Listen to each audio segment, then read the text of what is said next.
Okay, so Watchmen by Alan Moore is one of those very few original concepts that keeps sparking discussions and debate decades after it was created. The characters and the universe are so rich that it was only a matter of time before they started making more stories in this world. From the Before Watchmen prequel comics to the sorry excuse for a sequel Doomsday Clock comics, which are antithetical to what the original idea of Watchmen was and tries to reconstruct what Moore deconstructed, to the wildly acclaimed HBO show, which handled characters and tone in a truer manner to the original text, and the latest installment in this universe, Tom King's Rorschach, which uses the idea of masked heroes in a way I don't think any of us expected when they first announced the limited series. There is one thing though that constantly permeates throughout all of these projects, and that is Rorschach. Rorschach as a character is one of the most ironic instances of what have I created in history, given that Alan Moore created him out of spite to the classic and simple superhero morality that was found in superhero comics at the time. Yet he became the most beloved and admired character in the story, something that was reflected in the Watchmen universe as his idea, mentality, and mask became a symbol for wickedness. Strong together, united forever, they're the best of friends. But when trouble's about, you'd best watch out for the Watchmen. Walter Kovacs had a tragic childhood filled with abuse and trauma that molded him to become a sad and angry individual. Eventually, he adopted the alter ego of Rorschach, wearing a black and white mask that changed patterns like a Rorschach test and would illustrate how he saw the world through a black and white lens.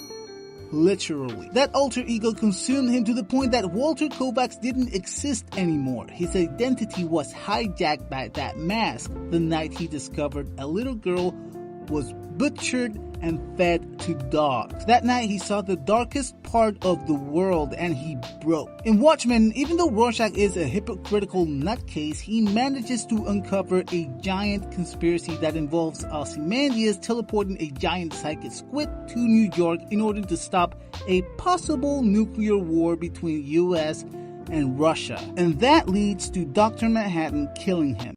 Rorschach's runs to the animals. Yeah, when he's not clowning around. I'm nutty. Beat up some thugs. Say no to drugs. This would have been the end, but Rorschach's journal, which is filled with ultra-right-wing ramblings and serves as the novel's storytelling engine, makes it to the mainstream media, and that serves as a seed for his legacy in the Watchmen universe. In Damon Lindelof's rendition of the Watchmen universe, the iconography of Rorschach was appropriated by a white supremacist group called the 7th Cavalry, and the black and white of the masks were more indicative of black people and white people and less with black and white morality. And even though Rorschach himself was never expressively racist, it wouldn't have been too crazy to make that leap if you read his journal out of context, or even in context for that matter, given that they found multiple copies of the New Frontiersman, an extreme right-tilt tabloid whose editor was racist. But in reality, I like to believe that Walter Kovacs would detest the 7th Cavalry.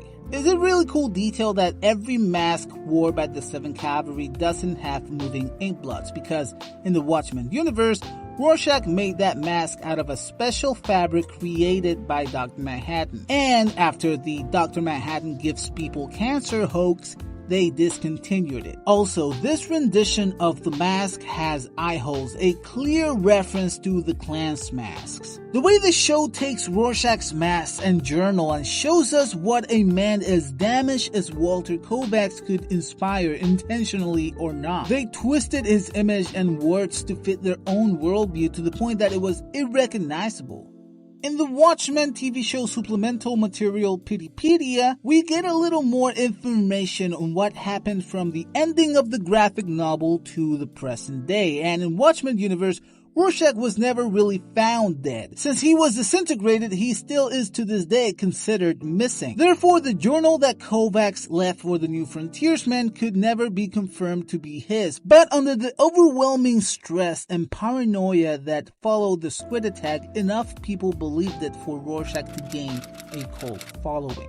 From the show, we make a nice smooth segue to the most recent take on the Watchmen IP, Rorschach by Tom King and Jorge Fornes. Now, this one only exists because of what the HBO show did with the universe. The Watchmen TV show came out, Yeah. which I very much enjoyed.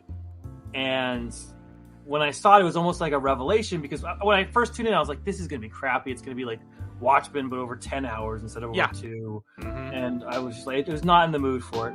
And it came out and it was set in the modern day, and it wasn't about the things the original Watchmen was about. It wasn't about the rise of fascism and superheroes. It was about like race in America and like the lies we tell each other. Yeah.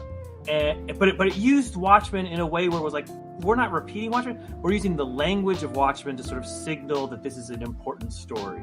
It takes the idea of Rorschach and it turns it into a psychotic virus that jumps from person to person. And this story takes place roughly a year after the events of the TV show, which they reference in issue number 1. This story also expands on the Watchmen universe, showing how the squid hoax has made some Americans ultra paranoid and how 5 terms of a Democrat president in Redford has put the country on edge.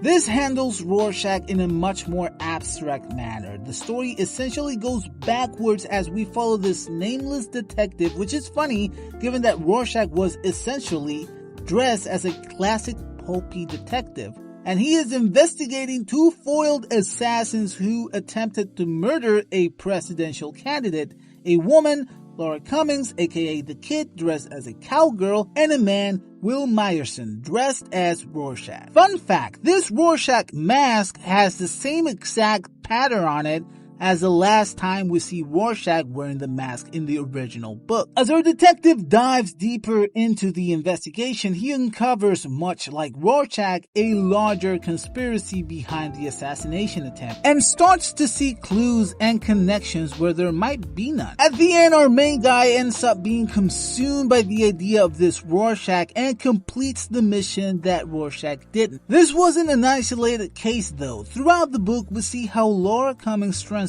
this madness, thus spreading the Rorschach idea as a sickness, creating a sort of cult-like following. There's much more backstory that goes into this, but I highly recommend you picking this book up and reading it yourselves. This is 100% worth it. After seeing how the life and actions of one single damaged man has a butterfly effect on a whole country, and how this idea of mask becoming our identity was spread through minds, puts things into perspective.